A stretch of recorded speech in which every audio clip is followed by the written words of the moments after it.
nos acompaña aquí en este conversatorio de UDLA Channel Juan Fernando Velasco, candidato a la presidencia de la República por el Movimiento Construye. Nos acompaña también Carlos Gijón, decano de la Facultad de Comunicación de la Universidad de las Américas. Buenas noches. Nuestra intención es, a lo largo de los días, entrevistar a todos los candidatos a la presidencia de la República para conocer de primera mano sus propuestas y sus planes. Así que empezamos.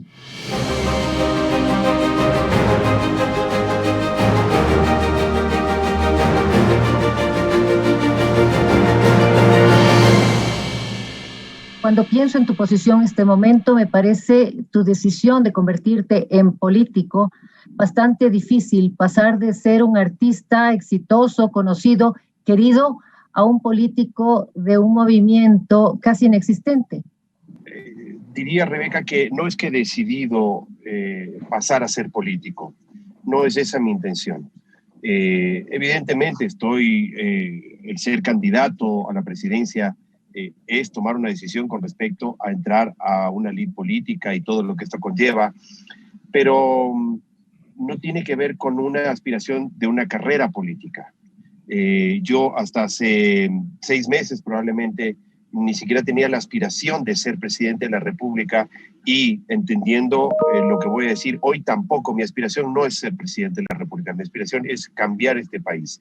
Si para ello el camino en este momento tiene que ver con la posibilidad de llegar a la presidencia de la República, pues ese es el camino que yo he tomado en este momento. Como tampoco planifiqué ser ministro de Cultura o Patrimonio o presidente de la Sociedad de Autores y Compositores, son desafíos u oportunidades que la vida nos va poniendo en relación a un interés permanente, a una preocupación con respecto al quehacer de mi país, de los problemas, de los grandes problemas del país, etcétera. Nunca he estado alejado de ellos, nunca ha dejado de dolerme la impunidad, la pobreza, la injusticia, y por eso, frente a una situación que para mí me parece que es de enorme complejidad para el Ecuador, en donde probablemente el próximo febrero no se juega las posibilidades de que llegue un nuevo gobierno, sino estamos ante la posibilidad de que nuestro país cambie radicalmente el curso que tiene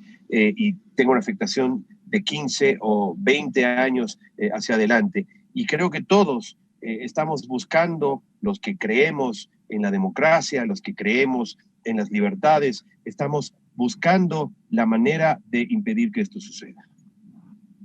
Bueno, justa y legítima tu aspiración, pero lo que me preocupa, Juan Fernando, es el apoyo que puedas tener de parte de este movimiento. Y yo en mi primera pregunta decía casi inexistente, porque vemos que su participación política activa en los últimos años ha sido casi nula. Vemos que sus 4 principales figuras han sido parte del gobierno de Lenín Moreno y también hacía alusión a esta inexistencia porque te escuchaba en algunas declaraciones que tú decías, yo solito hice mi plan de gobierno. ¿Qué tanto apoyo puedes tener atrás para conseguir la presidencia de la República? Sí, de acuerdo, Rebeca. Este es un movimiento que está en un proceso de transformación que no inició ahorita, viene en un proceso de transformación desde hace por lo menos un año, en donde, claro, no hay esta estructura de partido, de bases sólidas, pero yo te pregunto a ti, ¿cuántos partidos con estructura de base sólida tenemos en nuestro país? Creo que estamos frente a una crisis que debería preocuparnos con respecto a la solidez de los partidos. Cuando vemos movimientos que se venden, se alquilan, se prestan, se cambian, se manosean, creo que no es el sentido de la democracia ni de la representatividad partidista. En ese sentido, a mí me interesa más ser parte de un movimiento joven que probablemente no tiene toda esta estructura de bases y que sin duda es necesaria en una campaña, pero con gente fresca, con candidatos asambleístas que en su generalidad son nuevas figuras, gente que viene de del sector privado, que tiene algunos de ellos alguna experiencia en lo público, otros ninguna, pero sobre todo que trazan esta línea que a mí me interesa ser parte, que es una propuesta ciudadana, ¿no? Este término lamentablemente tan manoseado, pero una propuesta ciudadana frente al desgaste, al hartazgo que hay en la ciudadanía, a lo político, a la clase política y a la manera de hacer política. Me imagino, Juan Fernando, cuando tú llegas en campaña a algún pueblo, a alguna ciudad, la gente se emocionará de ver a su artista, llegó Juan Fernando, pero luego, ¿no has sentido tú que sienten una decepción muy grande al saber que de alguna manera estás representando a un gobierno saliente con muy, muy baja popularidad? Y de alguna manera te van a responsabilizar de eso. Es difícil, después de haber sido ministro de este gobierno hace tan poco tiempo, que tú puedas sacudirte y decir, estoy planteando algo diferente, es una propuesta nueva, es activa, somos novedosos. Es difícil que la gente entienda eso. Absolutamente, Rebeca, y te diría que en realidad el proceso es distinto. Primero siento yo en redes sociales esta vinculación, te diría ni siquiera con el gobierno, sino con lo político. La gente que me quiere por mi música, alguna cantidad de ellos tiene esta percepción como que he traicionado ese cariño y que he traicionado esta profesión que he llevado con honestidad durante 30 años y que me ha permitido no solamente llegar a otros países y lograr una serie de éxitos personales, sino también he podido brindarle alegría. Muchos reconocimientos. Exactamente, pero la gente lo que siente es que la traición es ¿por qué ahora te vas a la política? Porque la política es detestable, la política es fea, es sucia, es mala, es un espacio en el cual no deberías entrar. Cuando estoy en los recorridos, en general la gente, son tantos años de ser artista que no puede verme de otra manera que como el artista, ¿no? El artista que ha acompañado con sus canciones las vidas de los ecuatorianos y en general me expresa cariño. Yo no veo prácticamente ninguna rechazo por parte de alguien que me diga cosas feas o me grite o me reclame, ¿no? Ahora, no me puedo confundir, como lo he dicho siempre, una cosa es el cariño que me tiene la gente como músico, como artista, y otra es transferir eso o convertirlo en intención de voto. Ese es el gran desafío que tiene mi campaña. Pero sí, efectivamente, hay una sensación de, como te digo, de traición, no por ser parte de este gobierno en particular. Hay un sector que sí me rechaza porque rechaza este gobierno fuertemente, pero diría que la ciudadanía lo que siente es no te metas, Juan Fernando, me dicen, en política porque eso es una cosa sucia, fea, oscura y tú no debes ser parte de eso. Claro, pero al haber sido parte tú de este gobierno no puedes desvincularte de la cantidad de errores que se han cometido, sobre todo en el último año, en época de pandemia, y es muy difícil, ¿no? Porque en esta época de evolución la gente ha sentido en carne propia directamente, quizás con mucho más dolor, una situación terrible. Sí, probablemente hay gente que hace esa, pues, digamos, me ve como parte de este gobierno, pero no es la generalidad, Rebeca. El haber sido ministro de Cultura y Patrimonio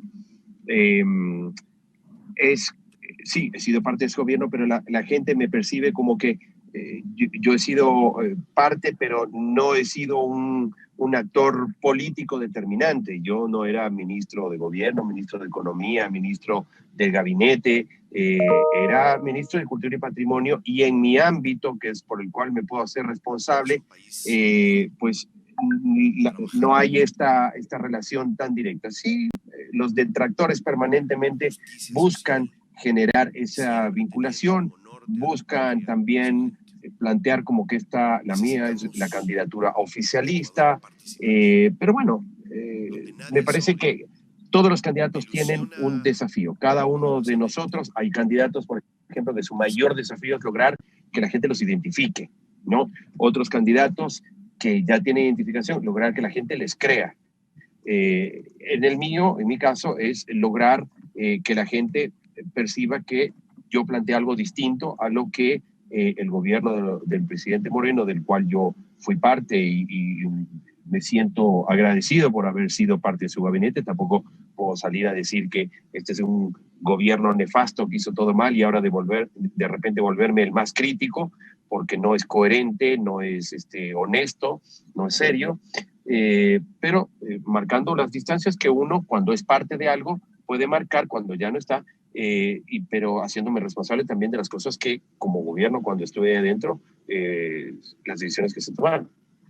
Cuando te haces responsable, admites entonces que en un momento determinado el gobierno del que fuiste parte cometió algunos errores. O sea, esa es parte de la autenticidad y de la sinceridad del candidato. Claro, claro, por supuesto, por supuesto. Yo, por ejemplo, he sido crítico de cómo se manejó la crisis de octubre, por ejemplo, ni siquiera de cómo se manejó, de cómo se propició esa crisis, cómo llegamos a medidas tan complejas sin haber construido una serie de conversaciones, de acuerdos, de consensos con movimientos sociales, con alternativas, etcétera, que nos llevó a estar en una situación absolutamente compleja al país entero. Yo he sido crítico de eso y no hablo de ese gobierno, hablo de las decisiones que se tomaron en las cuales pues yo era parte de ese gabinete. ¿No te sientes de alguna manera como sacrificado?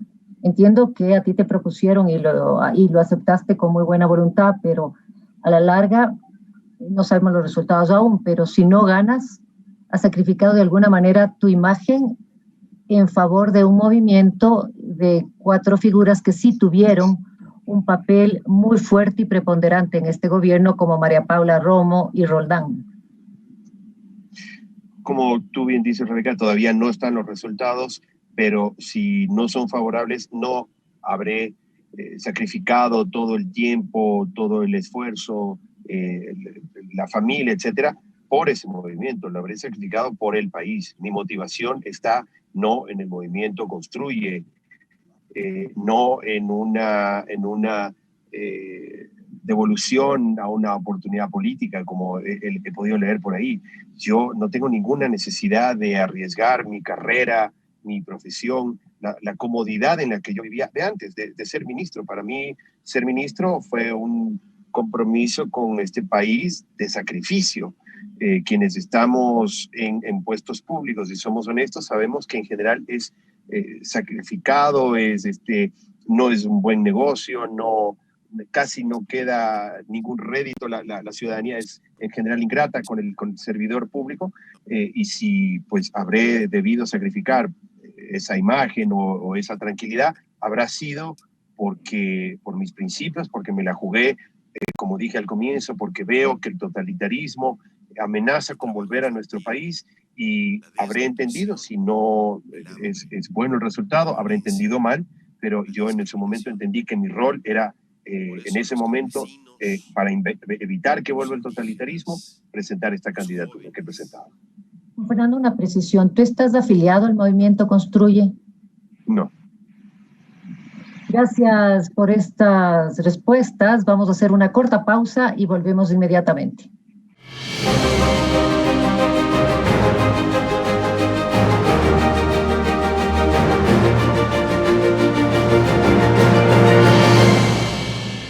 El país del que usted sería a cargo si ganara la presidencia de la República atraviesa la crisis quizás más profunda del último siglo, ¿no? En el último año, en el 2020, el Producto Interno Bruto ha caído alrededor de un 10%. El empleo ha caído, pues, era muy fuerte, solamente con las cifras oficiales. El ministro de Trabajo ha dicho que se han perdido cerca de 500.000 de empleos. Y entonces la pregunta, ¿por dónde empezaría usted a afrontar esta crisis tan dramática, producto pues, de la pandemia del coronavirus y también de las decisiones anteriores del gobierno del presidente Moreno, del cual usted formó parte? Teníamos un país que ya no estaba creciendo, los 2 últimos años tenía un crecimiento económico cercano a 0, y pues el 2020 una caída muy profunda. ¿Por dónde empezaría usted, señor Velasco? Creo que la pandemia no ha terminado.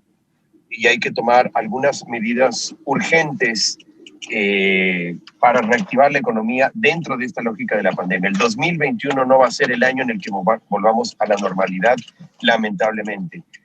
La previsión es que para volver a aquello que llamemos normalidad, tendríamos que tener un 75% de la población inmune entre infectados naturalmente y vacunados. Tuvimos una reunión con expertos de la Universidad Johns Hopkins en donde hablábamos de esta necesidad y que la cifra que se maneja es la del 75%. Entonces, lo primero que hay que hacer es vacunar a la gente. Esta es una medida que tiene una repercusión económica, más allá de la salud, que es evidente, tiene que ver con la posibilidad de reactivarse. Segundo, nuestro país necesita medidas fuera de lo ordinario, en este balance que hay que tener entre la reactivación económica y la prevención sanitaria, el cuidado de la salud.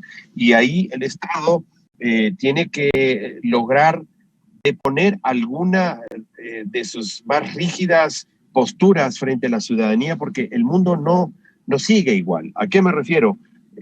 Una buseta escolar. En este momento, el transportista que tiene una buseta escolar no está pudiendo producir, no está teniendo ningún ingreso, y si dice, bueno, voy a empezar a repartir en mi buseta comida que hace mi esposa y recorro los barrios, seguramente se pone en el riesgo de que un agente de tránsito lo detenga y le diga, usted no puede realizar esa actividad no está tipificada para este transporte, y ante lo cual, ¿qué hace ese transportista? Hablábamos del turismo el otro día en un debate televisivo, y no basta simplemente con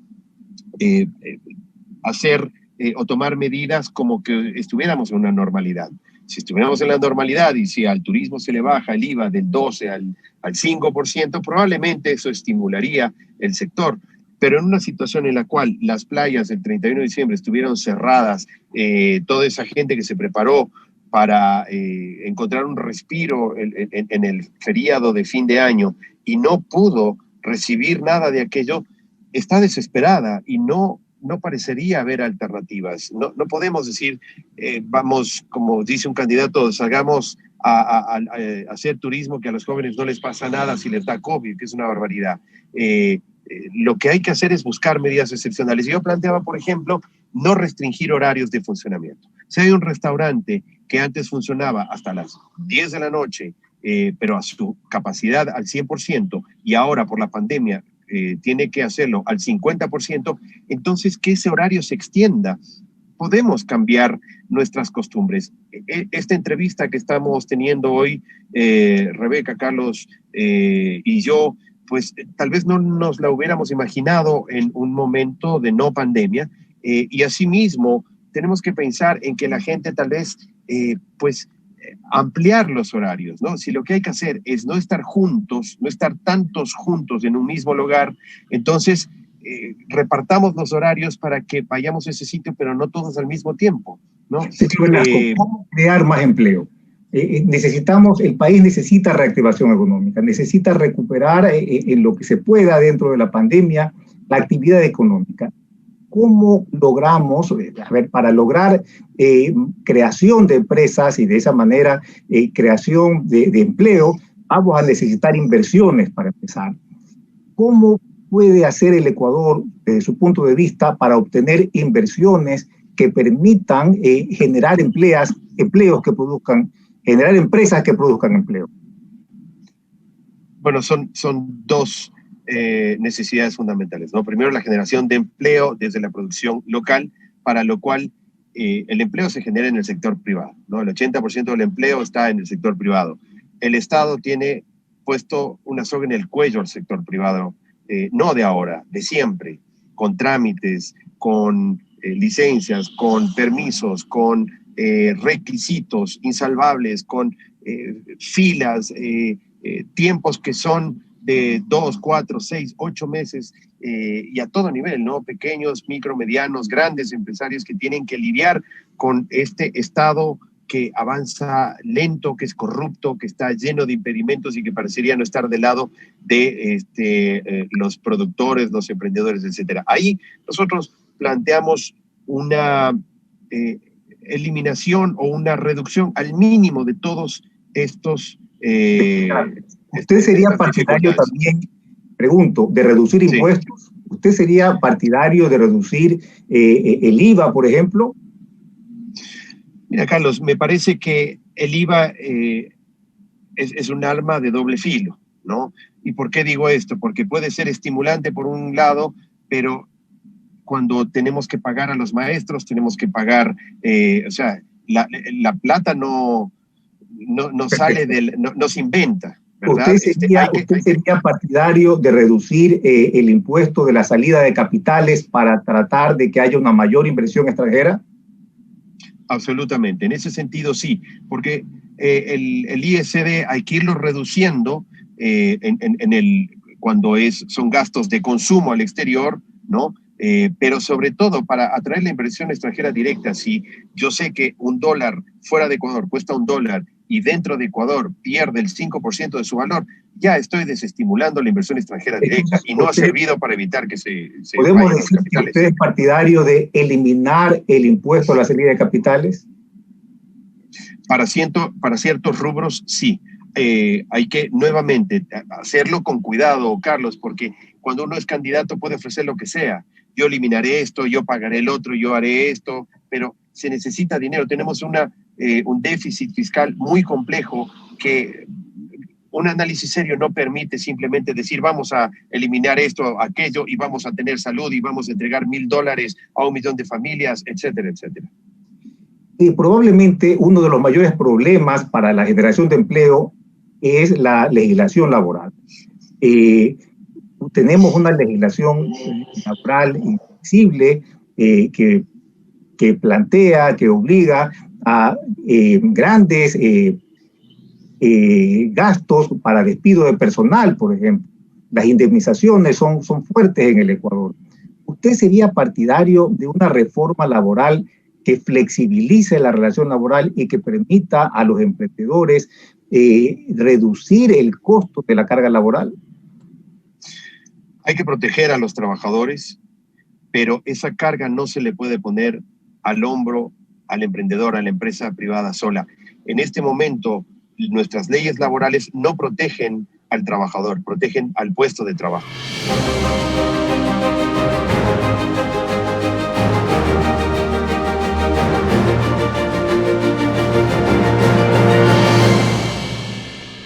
Continuamos con la entrevista con Juan Fernando Velasco. Tengo que hacer una aclaración. El señor Velasco ha tenido la amabilidad de recibirnos, de aceptar esta entrevista en medio de su agenda tan apretada de los últimos días de campaña. Estaba inicialmente en un vehículo, está ya en su oficina, así que vamos a continuar la entrevista agradeciéndole de manera encarecida la atención que nos está dando. Señor Velasco, el Estado ecuatoriano, el fisco ecuatoriano durante la pandemia pues se ha visto reducido sus ingresos. Los ingresos petroleros cayeron, los impuestos han caído. Hay que encontrar maneras para financiar el Estado, más aún con el gasto social importante que debe tener el Estado por la pandemia, ¿no? Hay algunas maneras que se podrían considerar para subir los ingresos estatales y uno de ellos es, podemos señalar dos, la minería y el petróleo, que pudieran ser unas maneras bastante sencillas, rápidas de conseguir los ingresos que el Estado necesita para poder financiar las necesidades de la población. Empecemos por la minería. ¿Cuál es su posición respecto a la minería, señor Velasco? Gracias, Carlos. Y simplemente soy yo el agradecido por este espacio para que la ciudadanía conozca de nuestros planteamientos. Primero que no hay una sola minería, ¿no? Está la minería ilegal por un extremo, está la pequeña, la mediana, la grande y la gran escala.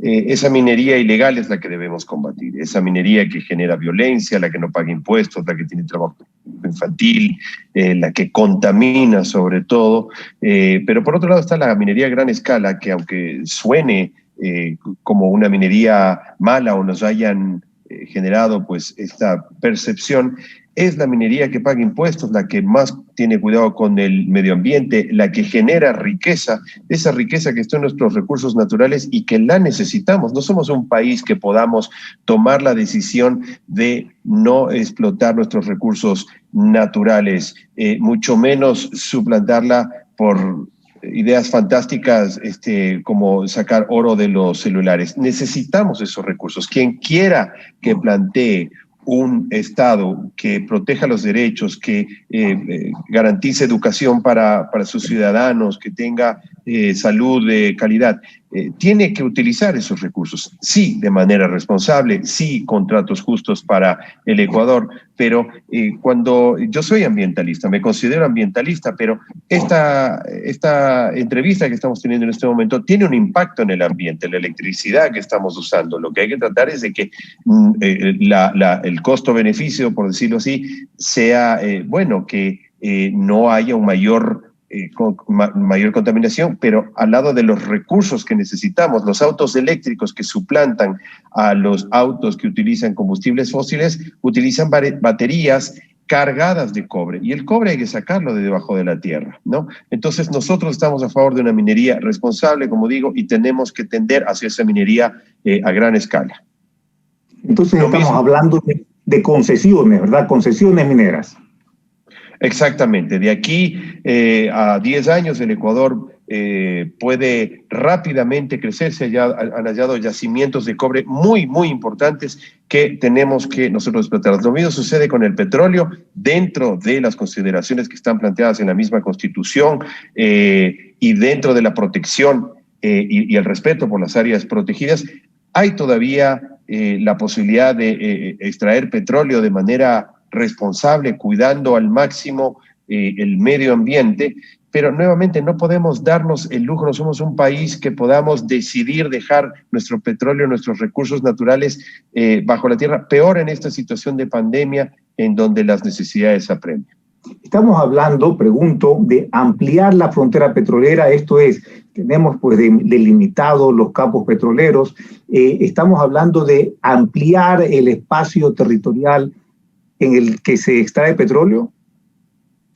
Estamos hablando de no tener ninguna incursión en el área protegida, ¿verdad? Pero hay una zona determinada a la flecha que es hacia el este de nuestro país, donde se han encontrado yacimientos importantes. ¿Qué es lo fundamental aquí? Hacer tratos buenos para el Estado, hacerlo de manera responsable, pero además los combustibles fósiles sí están desapareciendo, pero esto no va a pasar de aquí a 2 años, ¿no? Vamos a tener todavía combustibles fósiles 20, 30 años todavía, pero aparte los derivados del petróleo no solamente es la gasolina, sino que tenemos 650.000 derivados del petróleo, en donde nuestra empresa estatal Petrocomercial o Petroamazonas debería migrar a una sola empresa que sea petroquímica, ¿no? Nuevamente, explotar esos recursos que son fundamentales para nuestro país. ¿De qué manera el Ecuador puede hacerse más atractivo para los inversores en petróleo? ¿Hay alguna idea de cómo hacer que el Ecuador sea más atractivo? Bueno, primero dando señales de seriedad, Carlos. Cuando hemos tenido un presidente que llegó que fue Correa y que decidió a ultranza, de manera unilateral, terminar con todos esos contratos, pues con consecuencias nefastas para el país, no solamente en términos de imagen, porque no es un tema de soberanía. Cuando la soberanía es un capricho del gobernante que le genera, como nos ha generado, $1.500 millones en pagos por indemnizaciones a estas empresas, es un capricho. Y nosotros tenemos que dar muestras claras de que tenemos seriedad con respecto a las decisiones que se toman del Estado, el fortalecimiento de las instituciones del Estado, que no somos, el gobierno de turno no puede llegar y decidir hacia atrás que todo lo que se hizo está mal y se destruye. Entonces, me parece que si ha tenido un gran acierto el gobierno del presidente Moreno, ha sido esta imagen renovada de nuestro país con respecto al respeto a los acuerdos, con respecto a las condiciones y a los tratados internacionales. Muchísimas gracias. Continuamos con Rebeca.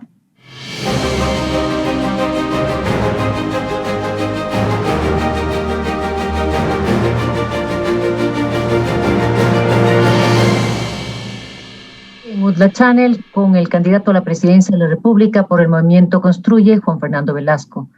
Juan Fernando, durante tu intervención te he escuchado algunas veces que mencionas del tema de las vacunas. ¿Cómo ves tú el manejo que se ha hecho en el gobierno actual sobre las vacunas? O lo que se prevé que va a ser el programa de vacunación a la población. Me parece que uno de los grandes problemas que ha tenido nuestro gobierno actual, o el gobierno actual, tiene que ver con la falta de claridad en la comunicación, ¿verdad? Y creo que nuevamente hay una sensación de incertidumbre por parte de la ciudadanía con respecto a cómo vamos a adquirir estas vacunas.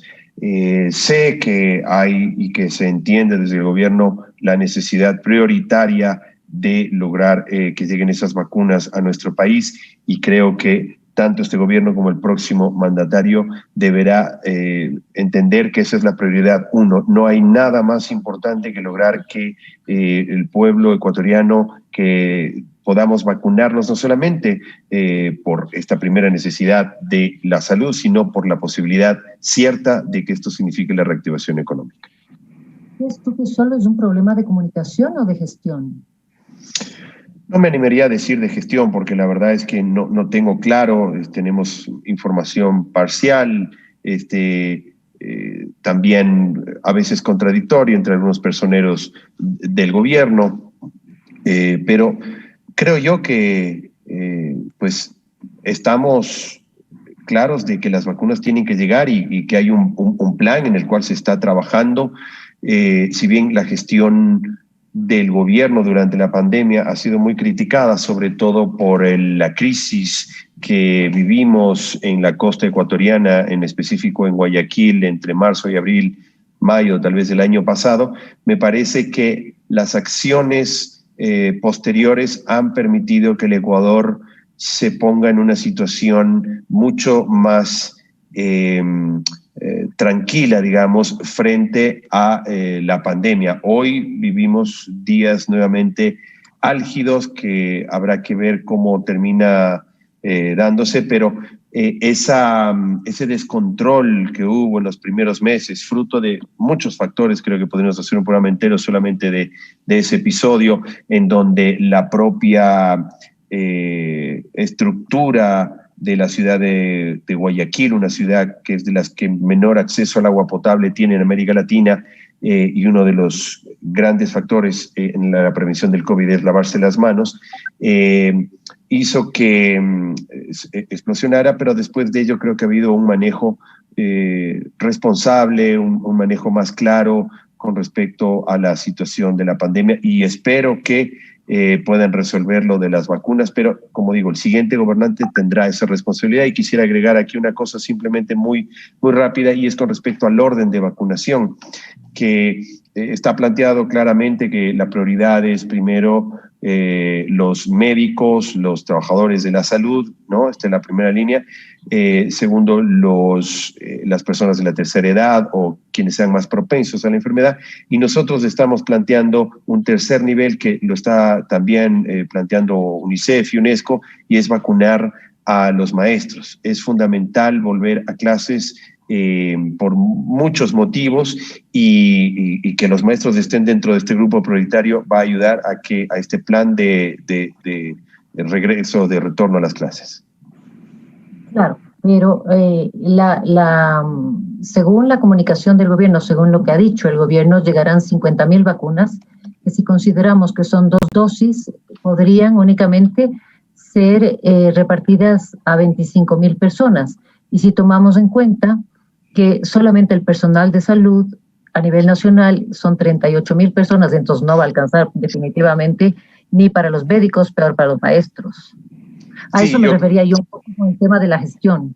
Sí, yo lo que creo es que es una información que no es precisa, digamos. El hecho de que lleguen 50.000 en enero no significa que van a llegar 50.000 en febrero o 50.000 en marzo. Me parece que o el dato de que el primer envío que llega ahora en enero son de 50.000, No sé cuántas lleguen en febrero, pero no es que es una cifra periódica, digamos.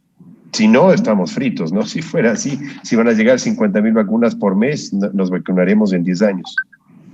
Juan Fernando, revisando tu plan de gobierno en el área social, veo el tema de promover políticas de género que favorezcan a la mujer y todo. Te hago una consulta puntual. ¿Tú estás de acuerdo con el aborto? Creo que el tema del aborto es un tema de salud pública. Hay que entender claramente esto.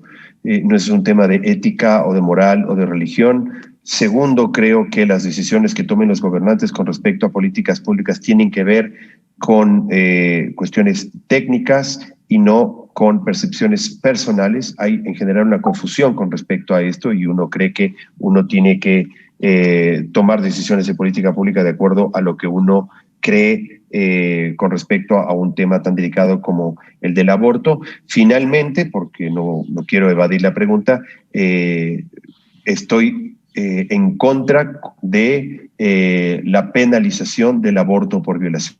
Me parece que en este momento es una situación que sucede, que afecta a niñas, adolescentes, a mujeres, y que lo que estamos haciendo es victimizando, o lo que estaríamos haciendo es victimizando o revictimizando a esas mujeres que han sido violadas. Paso al tema, a otra propuesta tuya en tu plan de gobierno, y es un incremento de las personas que reciben el bono solidario. Tú hablas de un incremento significativo. ¿De dónde vamos a sacar la plata en un momento en que tenemos una crisis enorme en el país, un déficit fiscal que supera los 4.000 millones de dólares? ¿De dónde piensas sacar la plata para incrementar este bono? Toda vez que este momento, o sea, no hay plata ni para lo que hemos ofrecido, peor para incrementarlo. Sí, no hablamos de cuánto se incrementaría, primero. Segundo, es una decisión temporal, ¿no? Es fruto de una situación de pandemia en donde hay una gran cantidad de ecuatorianos y ecuatorianas que, si no es por la ayuda del Estado, no tienen ninguna posibilidad de subsistir. Esto es algo que lo están haciendo muchos países en el mundo. Claro, como tú bien dices, Rebeca, en nuestro caso, ¿de dónde sale esa plata? Esos países responsables, con gobiernos responsables que han ahorrado y que llegan a esta situación de pandemia en una condición mejor, por supuesto que es más fácil hablar de esto, pero está tan mal distribuido el gasto, tenemos un desorden tan increíble con el gasto, que cuando se habla de la calidad del gasto, que es simplemente priorizar, hay mucha tela por cortar. Si uno revisa el presupuesto general del Estado, encuentra unos sinsentidos para un país tan pobre, empresas públicas con gerentes que tienen sueldos exorbitantes, en donde tienen 4, 5, 6 vicepresidencias con asesores. El Estado hay que buscar achicarlo en medida de lo posible. No creo que se pueda reducir más la cantidad de funcionarios. Algunos sí, hay ministerios que tienen más choferes que automóviles, por ejemplo, ¿no? Ese tipo de cosas, pero mucho más no se puede. ¿Cuáles tienen más choferes que automóviles? Salud, por ejemplo, ¿no? El Ministerio de Salud tiene direcciones que tienen más choferes que camionetas, lo cual, pues, evidentemente es un gasto innecesario que ha habido que ir recortando. Recordemos que el presupuesto de servidores públicos estaba por los 9.000 millones de dólares. En este país es insostenible eso, hay que achicar el Estado, pero claro, no podemos poner en este afán de lograr que el Estado sea más pequeño y más eficiente, no podemos comprometer los derechos, no podemos despedir maestros, médicos, hay que cortar la grasa, lo que no le genera beneficio a los ciudadanos. Hay un 30% que se va en corrupción desde las compras públicas, así lo advierte el Fondo Monetario Internacional, en donde también hay posibilidades de recortar. Se trata de priorizar, se trata de hacer que alcance, no es poco dinero, 30.000 millones de dólares, y hay que lograr poner en donde realmente le sirva al ciudadano. ¿Cuál es la diferencia, Juan Fernando, entre tu propuesta de incrementar el bono de desarrollo humano y esa propuesta de algún otro candidato que dice que va a repartir $1.000 así a diestra y siniestra? Esa es una propuesta engañosa porque genera una expectativa falsa, ¿no? Cuando nosotros hablamos de un bono humanitario, tiene que haber un trabajo técnico detrás. El Banco Mundial es muy claro en esto cuando nos ha hecho préstamos para los bonos humanitarios. Tiene que haber un criterio estricto con respecto a la vulnerabilidad de quien recibe ese dinero, porque no hay ninguna contraprestación a cambio. Es dinero de los ecuatorianos, porque es deuda en general que pagarán los ecuatorianos y sus hijos, y que se le entrega sin ninguna contraprestación, no hay un trabajo a cambio. Entonces, hay que establecer claramente los criterios de vulnerabilidad, y para ello el registro social, que es el encargado de hacerlo, yo creo que lo hace de manera lenta y poco eficiente. Debemos utilizar herramientas tecnológicas que permitan que sea un registro dinámico, que sea mucho más universal, que permita acceder a información de manera rápida para atender esas necesidades. Hoy se reparte mal el bono humanitario. Hay gente que debería recibirlo y no lo recibe, así como otros que están en una mejor condición y que lo reciben de manera inexplicable. ¿Por qué es distinto? Porque esto otro es simplemente en el periodo electoral entrar a una página web y decir, no sé si han tenido la oportunidad de entrar, pero es realmente molesta, a mí me parece, en donde a la gente le hacen creer que no hay ningún requisito, no hay ninguna consideración. Es ponga su nombre, su cédula, si quiere recibir información del partido, si quiere ayudar, y cómo quiere recibir los $1.000. Si quiere los $1.000 en un solo pago o 5 cuotas de $200. Eso es jugar con la ilusión de la gente, eso es jugar con el dolor y la necesidad de la gente, haciéndole creer que todos van a recibir. ¿Qué pasa si se inscriben 5 millones de personas para recibir el bono? No hay ninguna consideración, eso es demagogia pura.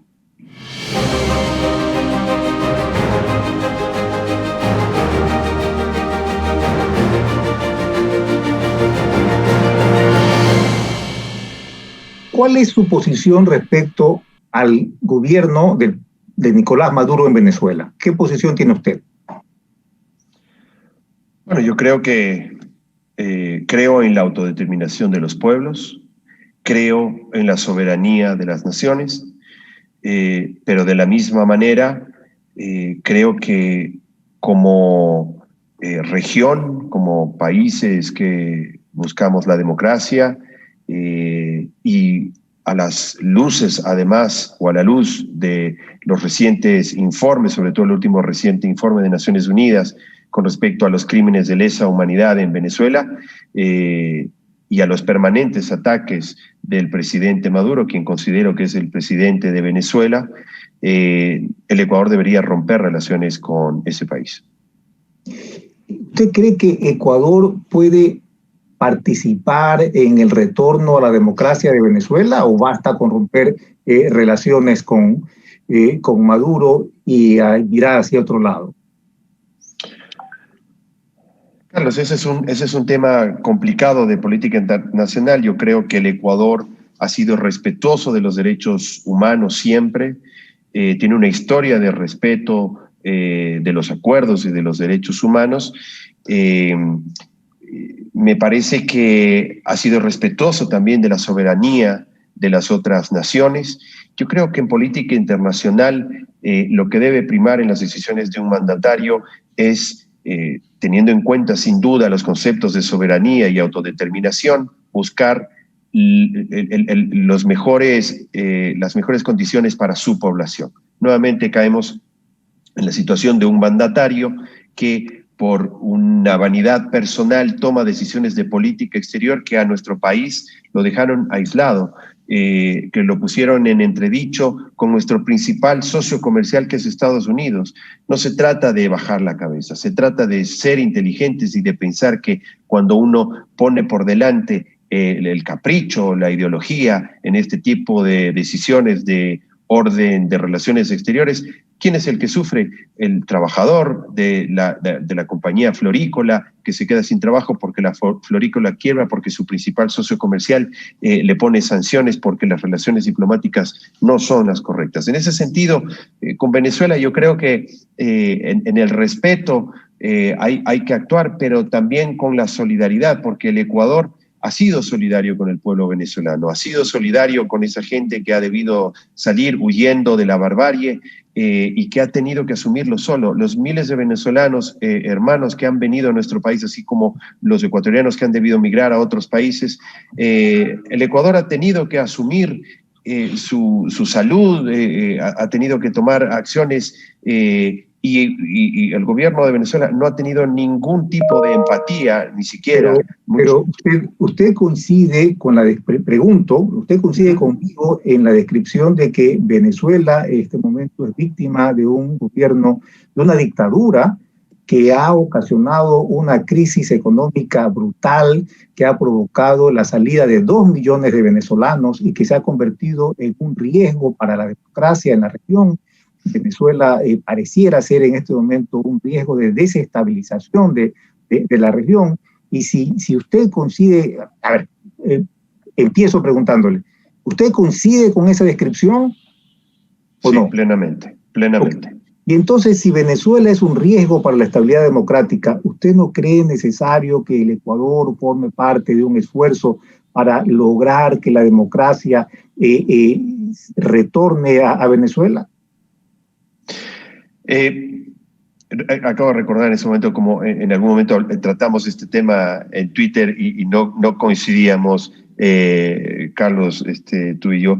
Yo creo que Ecuador debe ser parte de cualquier esfuerzo democrático dentro de los cánones internacionales del respeto a la soberanía por lograr que Venezuela recupere su democracia. No creo que la alternativa armada sea siquiera una alternativa, pero sí creo en esa responsabilidad que tenemos en la región de ayudar al pueblo venezolano a encontrar soluciones ante una situación que es una dictadura. Ya no es una situación en democracia en donde los pueblos pues eligen a sus gobernantes. Estamos enfrentados y me baso además firmemente en el informe de las Naciones Unidas recientes, en donde habla incluso de crímenes de lesa humanidad.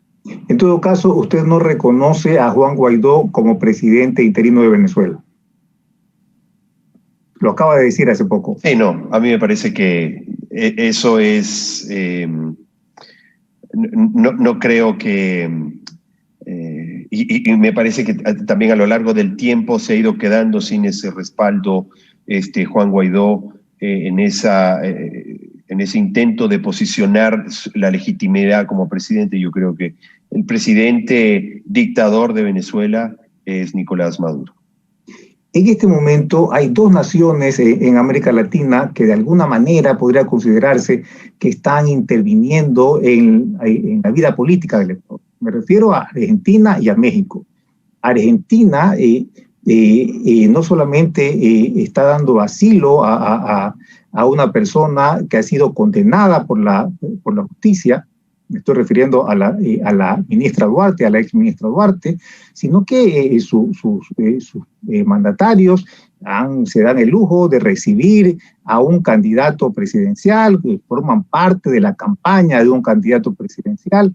¿Usted no cree que el Ecuador tiene derecho a reclamar ante Argentina por esta intromisión en los asuntos internos del Ecuador?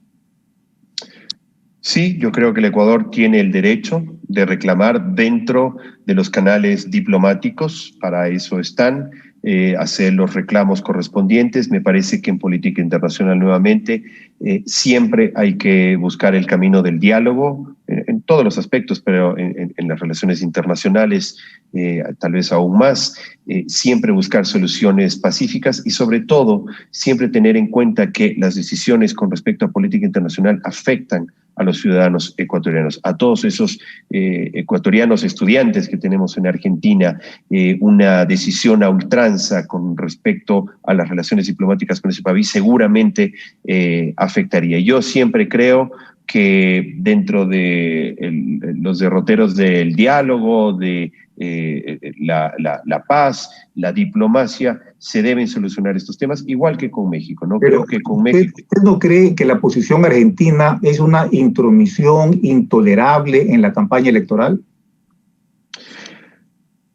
Me parece que es desatinado, me parece que Cancillería sí debe hacer, como ha hecho, reclamos con respecto, sobre todo a las declaraciones que ha hecho la vicepresidenta Cristina Fernández de Kirchner con respecto al presidente Moreno. Es un despropósito que un vicepresidente de otro país se refiera en esos términos a nuestro presidente. Es una falta de respeto al país. No está hablando de un ciudadano común, está hablando de un presidente elegido democráticamente. Esas cosas no pueden ser permitidas. Creo que con México las relaciones son mucho más cordiales, ¿no? Pese a las distancias que podemos tener y al ruido que hace el hecho de que haya asilados políticos, como se llaman, en México, ¿no? Creo yo que el respeto debe ser siempre... México ha dado calidad de asilados a personas que no tienen ningún problema judicial en el Ecuador, que no tienen órdenes de prisión, ni siquiera tienen procesos, y sin embargo México les da, los recibe con un entorno como que fueran unos perseguidos políticos, como que si en el Ecuador hubiera un gobierno que persigue a sus ciudadanos, y también pareciera pues que esto es un acto de provocación del gobierno mexicano que merece el repudio de las autoridades diplomáticas o de un presidente de la República. Sí, yo concuerdo, creo que ha habido mal manejo. Las declaraciones del canciller mexicano con respecto al supuesto desvío del avión de Evo Morales también resultaron ser faltas de verdad, ¿no? No eran precisas, no fue como el canciller lo dijo en primera instancia, después se corrigió, pero de manera muy tibia. En fin, yo creo que hay provocaciones. El nuestro ha sido siempre un país de paz, el nuestro ha sido un país de respeto a los acuerdos internacionales, y yo creo que hay que buscar esas alternativas dentro de la diplomacia para subsanar estas escaramuzas, digamos, siempre buscando nuevamente tener en cuenta los dos pilares fundamentales. Uno, la autodeterminación y la soberanía de nuestro país, el respeto a nuestra soberanía, pero también precautelar el bienestar de los ciudadanos. ¿Qué posición tiene usted respecto al gobierno de Cuba? Nuevamente, me parece que las relaciones diplomáticas deben mantenerse. Cuba tiene un sistema de gobierno cuestionado por muchos países de Occidente. ¿A usted le parece cuestionable el gobierno de Cuba? A mí me parece que Cuba tiene en su proceder acciones altamente incuestionables. No me animaría a ir más allá de decir que siento que si bien han tenido los índices en temas educativos, por ejemplo, de Cuba han sido siempre excepcionales, creo que la libertad en Cuba está coartada. Yo soy una persona que cree en las libertades, yo soy una persona que cree en la democracia, yo soy una persona que no cree que un gobierno deba o un proyecto político deba sostenerse a ultranza, y eso creo que es lo que le pasó al correísmo. Me parece que el correísmo, ¿por qué implosiona? Porque implosiona de adentro, es que perdió el rumbo, perdió el norte, porque se convenció de que el fin justifica los medios. Y yo creo que eso es lo más peligroso que le puede pasar a la institucionalidad de un país. El gobierno del presidente Moreno en sus últimos meses ha hecho unos esfuerzos importantes por llegar a un acuerdo de comercio con los Estados Unidos. En los últimos meses, es llamativo porque los últimos meses de gobierno del presidente Moreno y los últimos meses de gobierno del presidente Trump han habido unos esfuerzos, unos acercamientos interesantes para lograr un acuerdo de comercio. No están hablando, no han hecho énfasis en el libre comercio, pero es un acuerdo de comercio con los Estados Unidos. ¿Cree usted que con el nuevo gobierno, con el presidente Biden, será posible que el Ecuador continúe, o usted sería partidario de continuar este esfuerzo de un acuerdo de comercio con los Estados Unidos?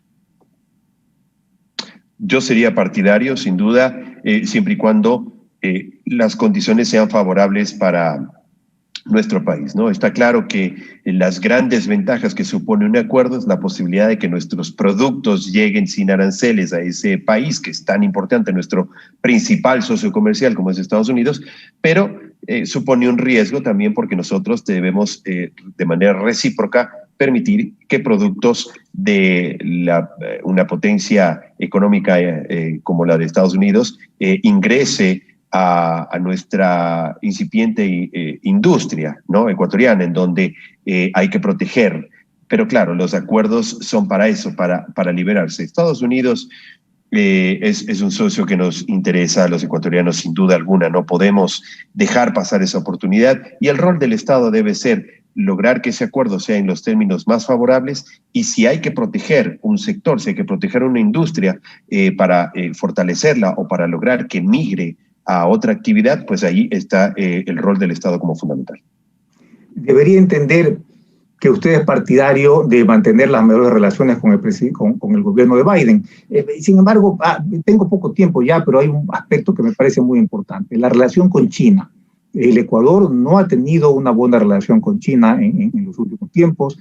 China ha dado signos aparentemente de no respetar al Ecuador. La situación de la pesca es realmente, pues, la forma como se ha comportado China pareciera humillante para una nación como el Ecuador. Y he escuchado la propuesta hoy día del expresidente Gustavo Noboa de que una respuesta que le importe a China sería que el Ecuador restablezca relaciones diplomáticas con Taiwán. Pregunta directa, ¿usted sería partidario de reiniciar relaciones diplomáticas con Taiwán?